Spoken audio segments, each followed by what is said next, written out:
सुरू रोल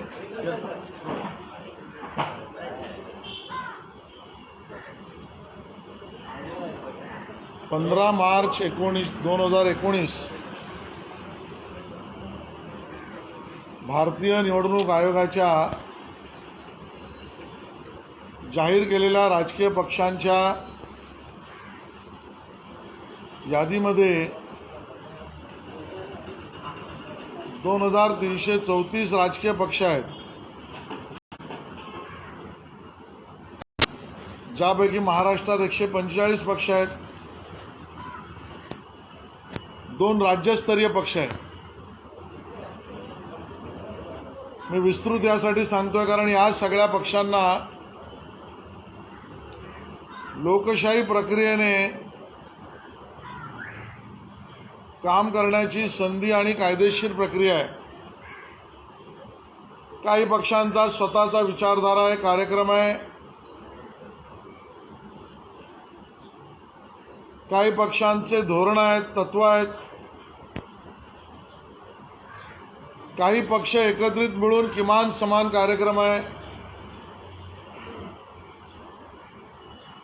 पण या एवढ्या 145 महाराष्ट्रातील पक्षांपैकी एक राज्यस्तरीय पक्ष आहे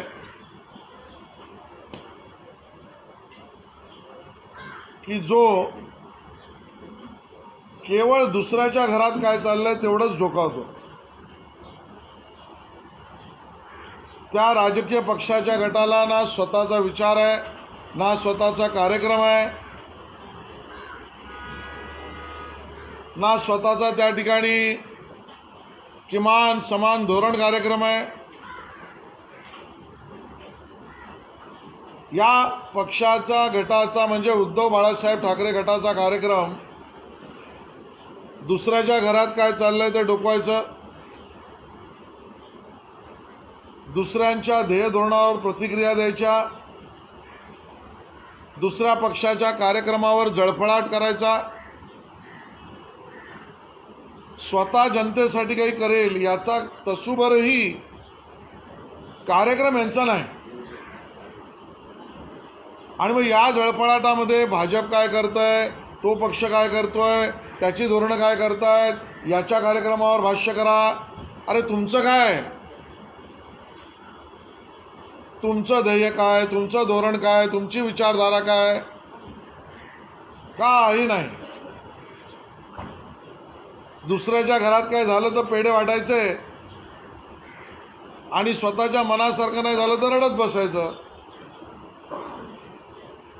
या पलीकडे काही कार्यक्रम नसलेला पक्ष तो म्हणजे उद्धव बाळासाहेब ठाकरे गट. आणि म्हणून या 145 पक्षांमधला सगळ्यात टवाळखोर पक्ष म्हणजे उद्धव बाळासाहेब ठाकरे गट. आता या टवाळ्यांनी परवा काहीतरी सभा घेतली आणि ती सभा घेऊन महाराष्ट्र विकास आघाडीची म्हणे वज्रमूठ. साधंही कळत नाही लोकांना, वज्रमूठ एका माणसाची असते, एका ताकदवर माणसाची असते. 16 जण एकत्र मिळून करतात, त्याला हात मिळवणी म्हणतात, वज्रमूठ नव्हे. 16 चोरांनी मिळून केलेली हात मिळवणी, एका ताकदवर माणसाने केलेली वज्रमूठ. हेही साध्यानं माहीत नाही. आणि त्यामध्ये उद्धवजींनी जे इतके वर्ष त्यांच्या पोटात होतं, जे इतके वर्ष आमच्याबरोबर राहून ज्यांच्या मनातली इच्छा होती ते बोलून चुकले. काय म्हणाले उद्धवजी? भाजपला नामशेष करू, नामशेष करायला निघाले. कोणाला? यांना नामशेष नरेंद्र मोदींना करायचा आहे का, आमचा प्रश्न आहे. यांना नामशेष भारतीय जनता पार्टीला करायचा म्हणजे काय? त्यांना नामशेष देवेंद्रजींना करायचा होता त्याचा प्रकार त्यांना अटक करण्यासाठी जो केलेला प्रयत्न उघड झालाच. यांना नामशेष अमित शहाना करायचे का आमचा प्रश्न आहे. आणि त्यामुळे त्यांना आमचं प्रति आव्हान आहे. नामुष्कीने जगताय तुम्ही उद्धवजी तुमच्या पक्षाचा. तुम्ही नामशेष करण्यासाठी आव्हान दिलं असेल, आमचं तुम्हाला प्रति आव्हान आहे, कारण आम्ही केवळ विरोधक आहोत तुमचे. याच महाराष्ट्राच्या मातीत एक औरंगजेब त्यावेळेला आला होता जो नामशेष करण्याची भाषा करत होता. आणि याच महाराष्ट्रामध्ये आता कलियुगामध्ये औरंगजेबी स्वप्न उद्धवजी तुम्ही मांडताय, बघताय, भाषणात सांगताय. राम मंदिर निर्माण करणाऱ्यांना नामशेष करायला निघालाय. 370 35A काश्मीर भारताचा अविभाज्य भाग ज्यांनी केलाय, करवताय, त्यांना नामशेष करायला निघालाय. पाकिस्तानच्या सीमेवर सैनिकांचा पराक्रम, घुसून हल्ला सुद्धा केला, स्ट्राईक सुद्धा केले. त्या आमच्या सैनिकांच्या पराक्रमासाठी घेतलेल्या निर्णयाला पूरक असलेल्यांना नामशेष करायला निघालाय. नामशेष करायला निघालाय. 80 कोटी गरिबांचं पोट करोनाच्या काळापासून सातत्याने जे सरकार भरतंय त्यांना नामशेष करायला निघालाय. 27 लाख कोटी रुपये थेट गरिबाच्या अकाउंटवर गरिबांची सेवा केली, त्यांना नामशेष करायला निघालाय. करोनामध्ये सगळ्यांना मोफत लस देणाऱ्यांना नामशेष करायला निघालाय. काय काय नामशेष करायला निघालेला उद्धवजी. तुमच्या पोटात असलेलं औरंगजेबी स्वप्न महाराष्ट्रासमोर तुम्ही मांडलंय. आणि कोणाबरोबर बसून नामशेष करायला निघालाय तुम्ही. शक्यतो होऊच शकत नाही.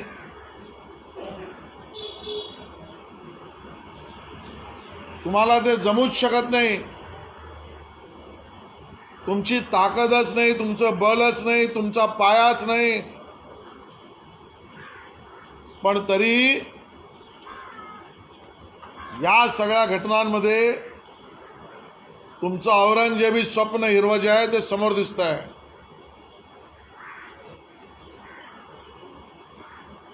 आणि म्हणून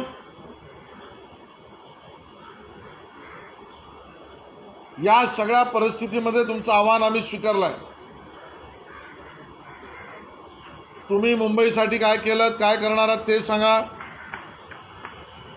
तुम्ही मुख्यमंत्री असताना काय दिवे लावले ते सांगा. तुमचा राष्ट्रीय पातळीवर धोरण तत्व काय आहे का ते सांगा. आंतरराष्ट्रीय तर जाऊ द्या. आणि म्हणून उद्धवजींचा प्रवास, त्यांच्या पक्षाचा प्रवास, त्यांच्या गटाचा प्रवास हा अधोगतीकडे चाललाय. आता तर तो मुंबईकर आणि मराठी माणसाच्या जीवावर उठायला चाललाय.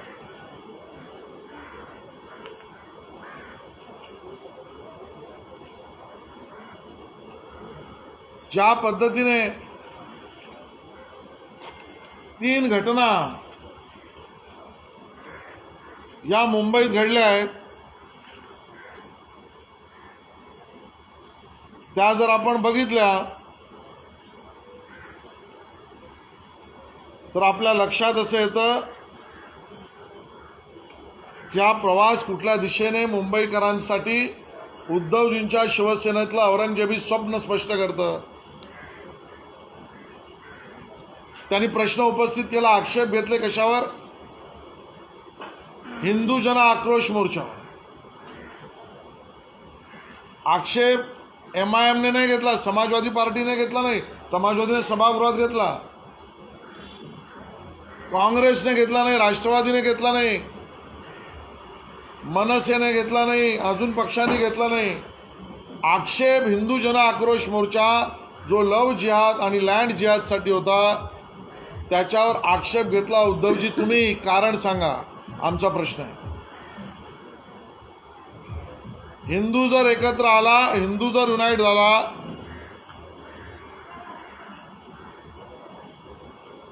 तर त्यामध्ये जन आक्रोश कशासाठी, त्याचा विरोध कशासाठी, त्यासाठी तुमच्या पोटात का दुखलं?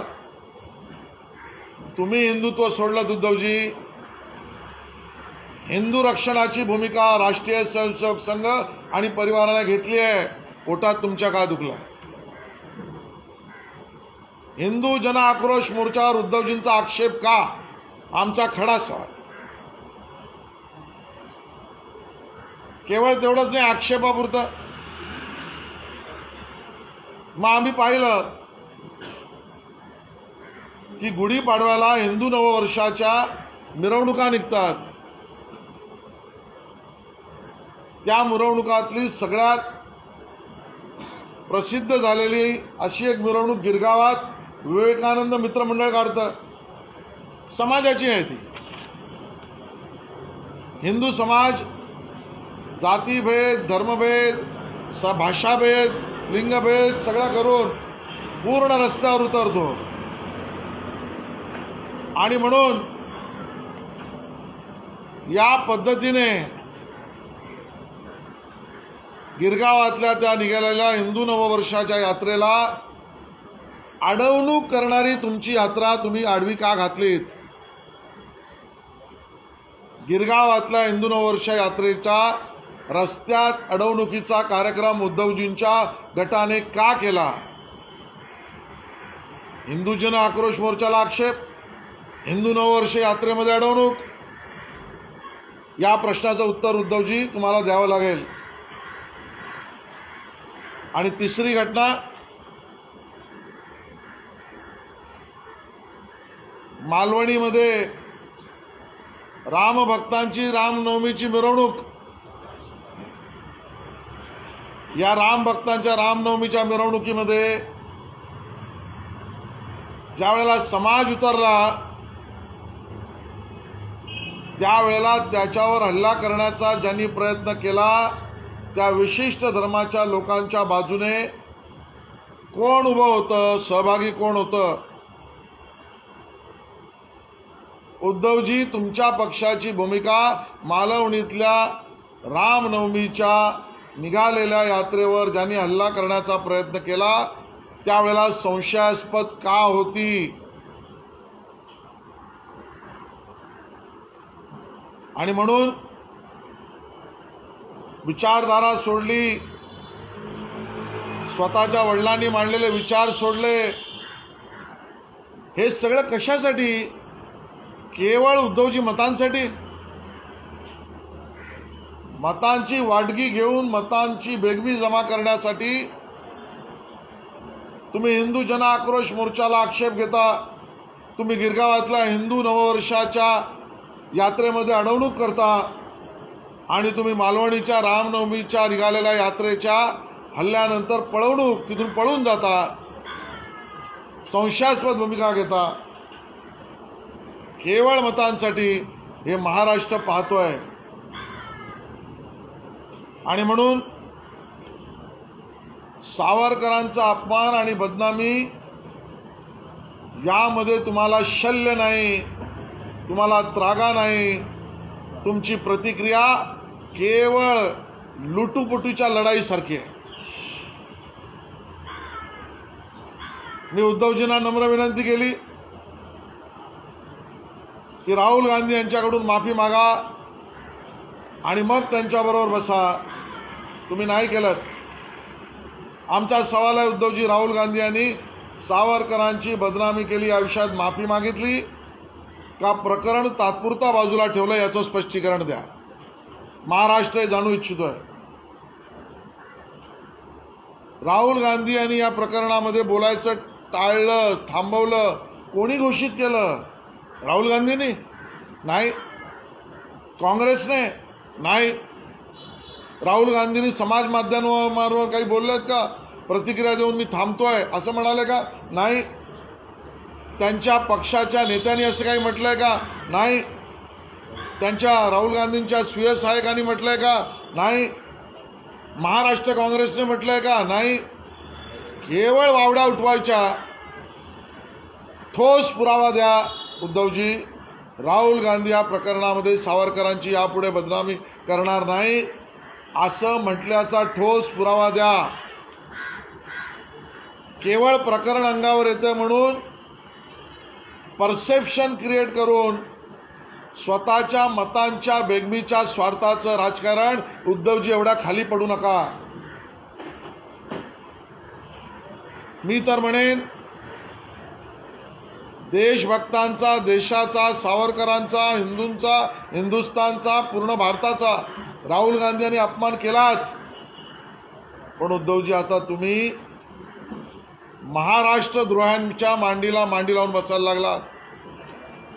महाराष्ट्रद्रोह्यांच्या पंक्तीमध्ये वाढपीची भूमिका उद्धवजी तुमचा पक्ष करतोय. कारण काय? सावरकर म्हणजे देश, सावरकर म्हणजे महाराष्ट्र, सावरकर म्हणजे मराठी माणसाचा मानबिंदू, सावरकर म्हणजे भाषा शुद्धी कार्यक्रमाचं नेतृत्व, सावरकर म्हणजे लिपी शुद्ध कार्यक्रमाचं नेतृत्व, सावरकर म्हणजे मराठीतला उत्तम कवी, सावरकर म्हणजे ज्यांच्या पुस्तकाला त्या काळात 1 लाखाचा खप झाला असा लेखक,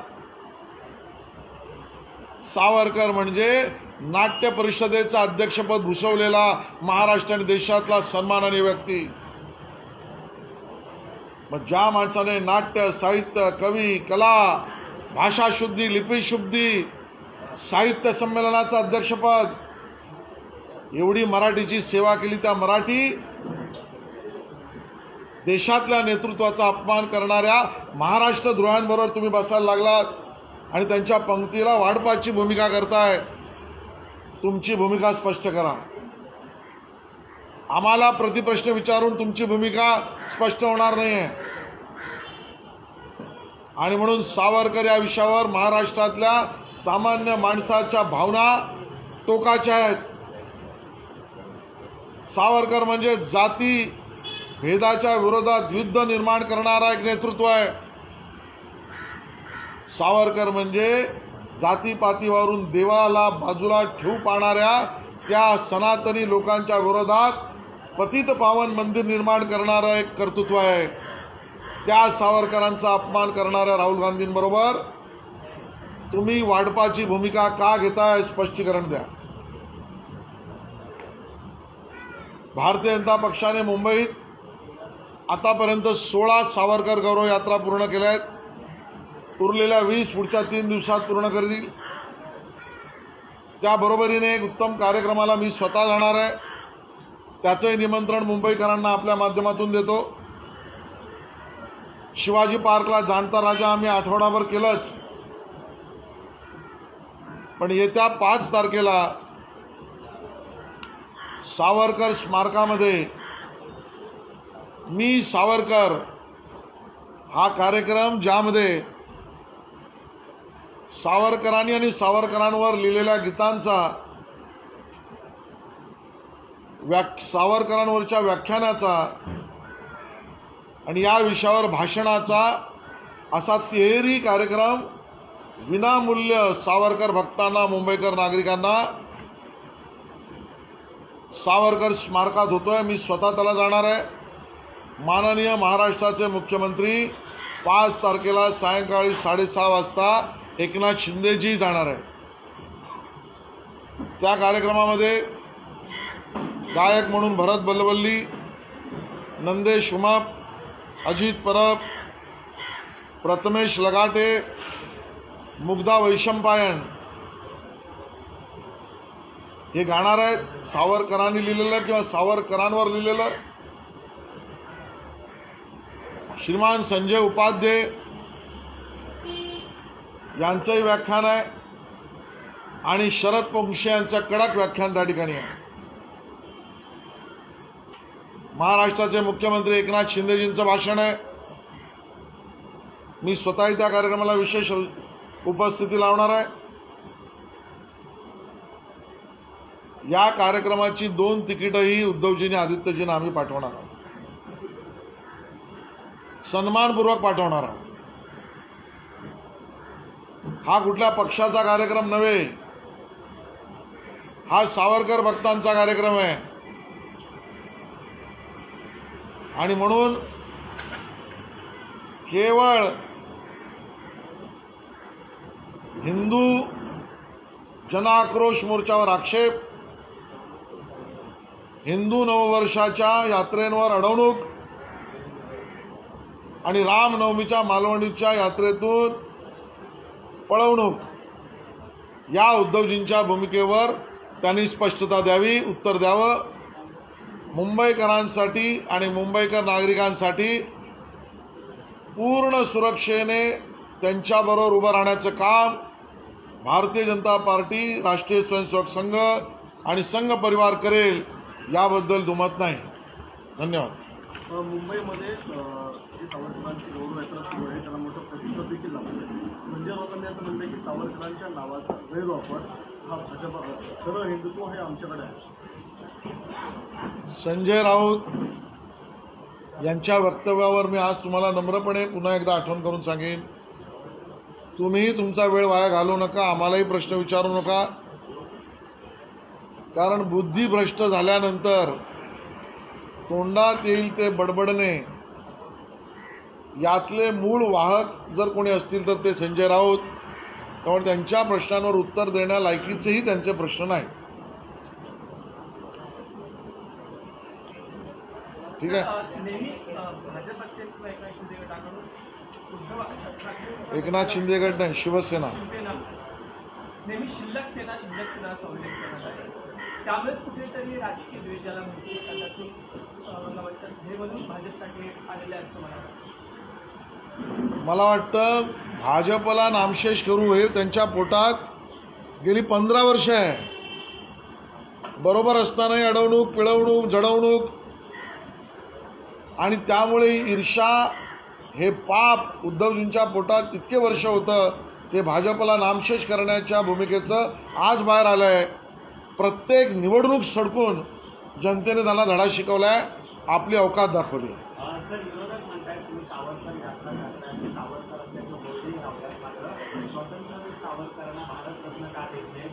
हा प्रश्न 50 वर्ष काँग्रेसने राज्य केलं, त्याला पहिला उद्धवजींनी विचारायचं, का नाही दिलं, मग आम्हाला विचारायला यायचं. आपण अडचणीत सापडल्यावर विपर्यास करण्यासाठी विचारलेला प्रतिप्रश्न यातना सोडवणूक होऊ शकत नाही. आणि म्हणून 50 वर्षात काँग्रेसने का नाही दिलं, त्याबद्दल काँग्रेसला मी जोडे मारतो हे म्हणायचं आणि मग आम्हाला प्रश्न विचारायचा. मुंबई महानगरपालिकेला औषध पुरवठा करणाऱ्या कंत्राटदारांनी पैसे न दिल्यामुळे त्यांनी औषध पुरवठा करण्याचं मुंबई हॉस्पिटलला थांबवलेलं आहे. एकीकडे कोविड रुग्णांची मुंबईमध्ये वाढ होते, तर दुसरीकडे आता औषध पुरवठा थांबवल्यामुळे एक मोठं संकट निर्माण होते. मग आयुक्त, मी शब्द वापरत नाही तर पुन्हा माझ्यावर विनयभंगाचा गुन्हा होईल. आयुक्त काय निद्रावस्थेत आहेत का? ज्या प्रथा परंपरा अगोदर कंत्राटदाराच्या पद्धतीच्या उद्धवजींच्या शिवसेनेपासून चालल्या आहेत, त्याच्याच मध्ये अडकलेले आहेत का आयुक्त? त्यामुळे निद्रा अवस्थेतल्या आयुक्तांना जागृत करण्याचं काम आम्ही करू. फडणवीस फक्त ठाण्याचे गृहमंत्री आहेत का, असं काही वक्तव्य संजय राऊतांनी केलं? काय फडणवीस फक्त ठाण्याचे गृहमंत्री आहेत का? काय कारागृहातून आल्यापासून ठाणे आणि ठाणेगृह याच्या बाहेर संजय राऊत पडत नाही. तर एक प्रश्न होता, राहुल गांधी हे संजय राऊतांना भेटतात, मात्र काँग्रेसच्या अनेक मोठ्या नेत्यांना राहुल गांधी अरे भेटून करतात काय? राहुल गांधी काँग्रेसच्या लोकांना भेटतात नाही भेटतात आम्हाला स्वारस्य नाही, त्याच्यावर आम्ही भाष्य करू इच्छित नाही, ते तर स्वयंस्पष्ट आहे. पण संजय राऊत आणि राहुल गांधी भेटून सावरकरांच्या बदनामीची नवीन स्क्रिप्ट कुठली हे का ठरवत बसले, हा आमचा प्रश्न आहे. संजय राऊत जेव्हा हे म्हणतात की मोदी हे सूर्यचंद्र असतील, धूमकेतू असतील, पण आमचा आक्षेप त्यांच्या वॉशिंग पावडरवर. मग त्यांच्या बायकोला त्यांनी विचारावं कुठली वापरली पाहिजे. Washing powder. सर हिंदी में बता दीजिए क्या कुछ कार्यक्रम रखा जा रहा है और कुछ आरोप आपने लगाए हैं कि महिलाओं की यात्रा के दौरान रोकने की कोशिश की गई, जो मानवनी वॉक की पूरी जानकारी है। हिंदुस्तान के इलेक्शन कमीशन के वेबसाइट पर 15 मार्च 2019 तक 2334 पार्टियों का रजिस्ट्रेशन है, पॉलिटिकल पार्टियों का। महाराष्ट्र में 145 पार्टियां रजिस्टर है। मेरी जानकारी में 2 राज्य स्तरीय है। मैं इतना विस्तृत इसके लिए बता रहा हूं कि इसमें से एक पार्टी और गठ जिसका नाम उद्धव बालासाहेब ठाकरे गठ है, उस पार्टी को ना कोई कार्यक्रम है, ना साचा रूप है, ना धोरण है, ना तत्व है, ना कार्यक्रम है। दूसरे के घरों में झांकना, दूसरे के कार्यक्रमों पर टिप्पणी करना, दूसरे पार्टी के कार्यक्रमों पर देखकर अपना भाषण करना, इससे ज्यादा और कुछ नहीं करने वाली पार्टी यानी ये निर्बुद्धों की पार्टी है, उद्धव बालासाहेब ठाकरे जी की पार्टी। इनका खुद का कोई धोरण नहीं, कोई कार्यक्रम नहीं, कोई साझा कार्यक्रम नहीं। सिर्फ दूसरे ने क्या किया उसके ऊपर बोलना, ये इनका कार्यक्रम है। अरे भाई, मुंबई के लिए क्या किया, क्या करने वाले हो? 2.5 साल महाराष्ट्र में क्या अपने दिए लगाए वो बताइए। केंद्रीय कार्यक्रमों में आपकी कुछ योजना, अंतर्राष्ट्रीय स्वरूप में आपका कुछ कहना, कुछ नहीं। और इसके कारण सिर्फ दूसरे के ऊपर जलना, आलोचना करना, टीका टिप्पणी करना, यही कार्यक्रम लेकर ये पार्टी चली है।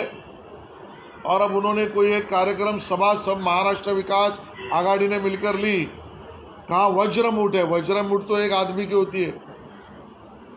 एक इंसान, एक आदमी, उसने अपनी ताकत का बनाया हुआ मुट्ठी, उसको वज्रमुठ कहते हैं। 16 लोगों ने हाथ में हाथ डालकर खड़े रहना, उसको एक दूसरे का हाथ पकड़ना कहते हैं।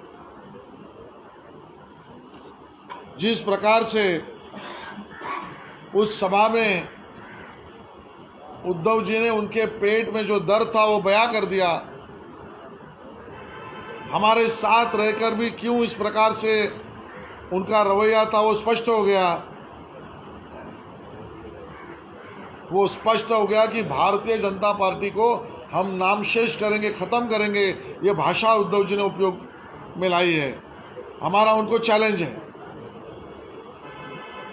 आइए मैदान में। भारतीय जनता पार्टी को खत्म करेंगे, इसका मतलब क्या?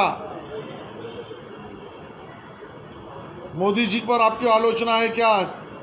स्पष्ट करिए, हमारा सवाल है। अमित शाह जी पर आलोचना है, खत्म करने का प्रयास आपका है क्या?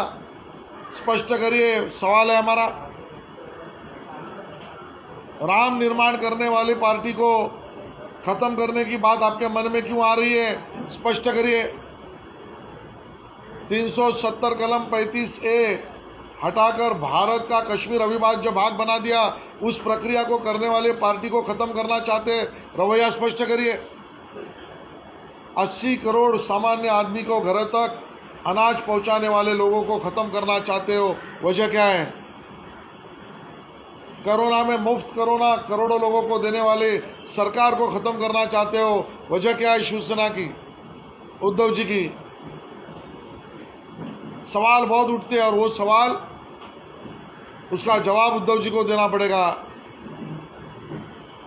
जब अपनी विचारधारा से परे हो गए, हिंदुत्व छोड़ दिया, तो मुंबई में 3 घटनाएं उनके रवैये को, उनकी भूमिका को स्पष्ट करती है। हमारा सवाल है उद्धव जी को, आपने सभा में हिंदू जन आक्रोश मोर्चा पर आक्षेप लिया, रोक लगाने की बात की, क्यों?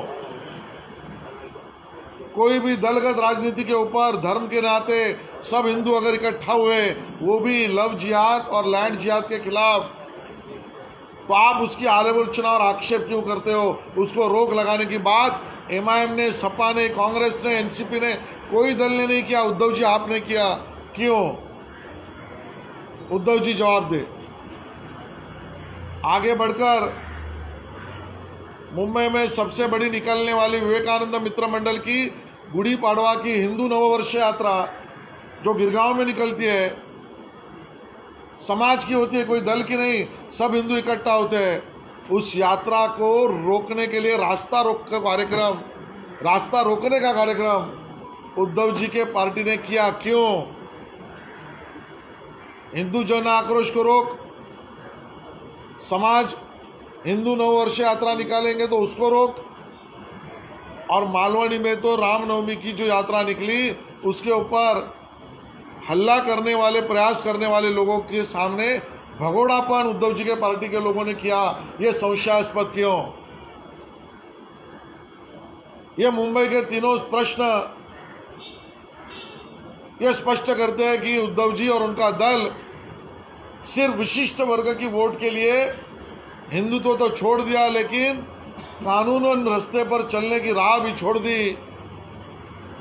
और इसके लिए राष्ट्रीय स्वयंसेवक संघ, विश्व हिंदू परिषद और विशेष भारतीय जनता पार्टी मुंबई और महाराष्ट्र के हिंदुओं के कार्यक्रमों की रक्षा के लिए तत्पर है, तत्पर रहेगा। लेकिन आपने भूमिका क्यों बदली उद्धव जी, ये स्पष्ट करिए। धन्यवाद। सर, सावरकर कार्यक्रम जो है राठौर की जानकारी